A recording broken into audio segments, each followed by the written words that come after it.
حضرت ابو ذر غفاری رضی اللہ تعالیٰ عنہ فرماتے ہیں چونکہ میں چودھری تھا، سیدنا بلال حبشی رضی اللہ تعالیٰ عنہ کے پاس میں بیٹھا تھا، کسی بات میں بات آگے بڑھی اور بڑھتے بڑھتے بات شکرنجی تک چلی گئی۔ رائے کے اختلاف نے باتوں میں تلخی پیدا کر دی، اور جب تھوڑے لفظ اور تیز ہوئے تو میں نے انہیں کہہ دیا چپ کر، تو ابشن کا بیٹا ہے۔ کس کے بیٹے تھے حضرت بلال؟ کہتے ہیں جب انہوں نے مجھے کہا تو میرا دل بڑا ٹوٹا، کہ میں نے ارادہ کیا کہ میں نے حضور کی بارگاہ میں نہیں عرض کرنی، اب ہر بات کی ہم حضور کی بارگاہ میں شکایت کریں۔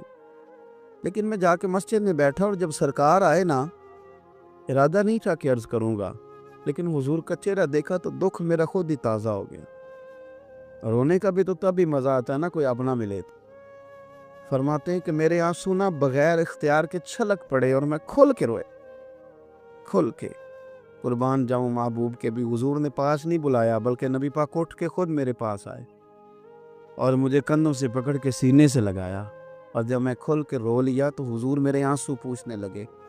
کچھ شعر ایسے ہوتے ہیں جو کسی نے کہے ہوتے ہیں، اور کہنے والا جو ہوتا ہے وہ صاحب حال ہوتا ہے، تو اس میں کچھ خوبصورتی زیادہ ہی ہو جاتی ہے۔ ایک پنجابی کے شاعر ہمارے گجرات میں گزرے بزرگ تھے، ان کا ایک شعر ہے، وہ کہتے ہیں ایک باری میری آنکھیاں چوں اونا نے اتھرو پونجے سن، ایک باری میری آنکھیاں چوں اونا نے اتھرو پونجے سن، ہن تے چسکا پی گیا رونے دا۔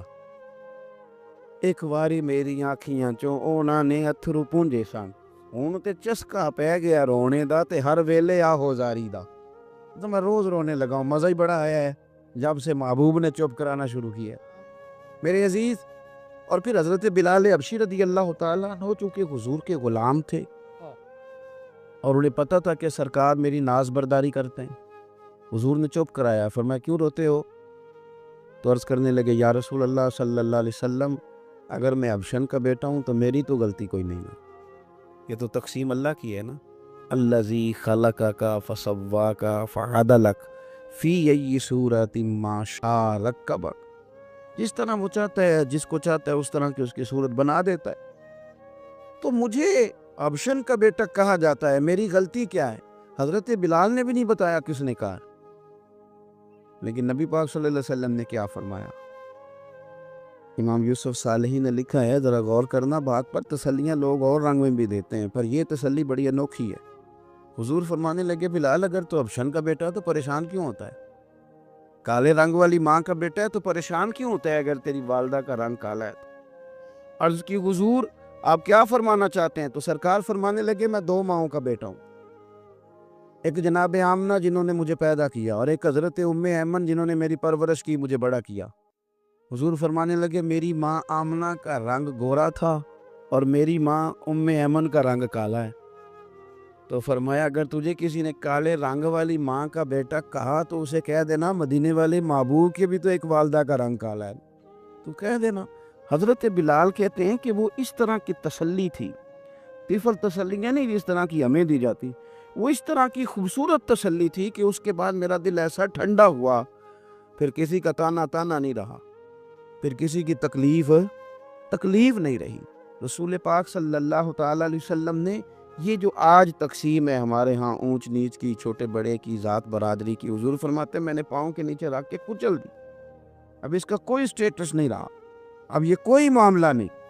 پھر میرے بھائی ایک معاملہ ہمارے اندر جو اور بڑی شدت کے ساتھ آیا ہے اور جس نے بڑا زور پکڑا ہے، وہ یہ ہے کہ ہم نا پڑھے لکھے لوگوں سے معذرت کے ساتھ، پڑھے لکھے لوگوں کا بھی ایک مسئلہ ہے، وہ دوسروں کو جاہل کہنا ضروری سمجھتے ہیں، الا ماشاء اللہ۔ میں اکثر کہتا ہوں کہ یہ تو آسان کام ہے نا، آپ نے کہہ دیا جاہل نہیں جی سارے پنڈ والے، یہ تو بڑا آسان کام ہے، تو جان چھڑانے والی بات، ان پڑھ ہیں جی اس قوم دا کچھ نہیں بن سکتا، ابھی تو آسان کام ہے، جان چھوٹ گئی۔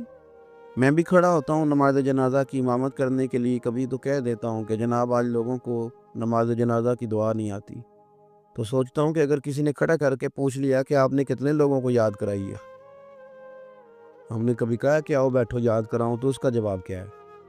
تنقید کرنا آسان کام ہے اور تعمیر کرنا یہ مشکل مرحلہ ہے۔ عزیز دوست، ہمارے ہاں نا ان پڑھ بندے کے ساتھ اور اس بندے کے ساتھ جس کی سوچیں محدود ہیں. ہمارا رویہ اتنا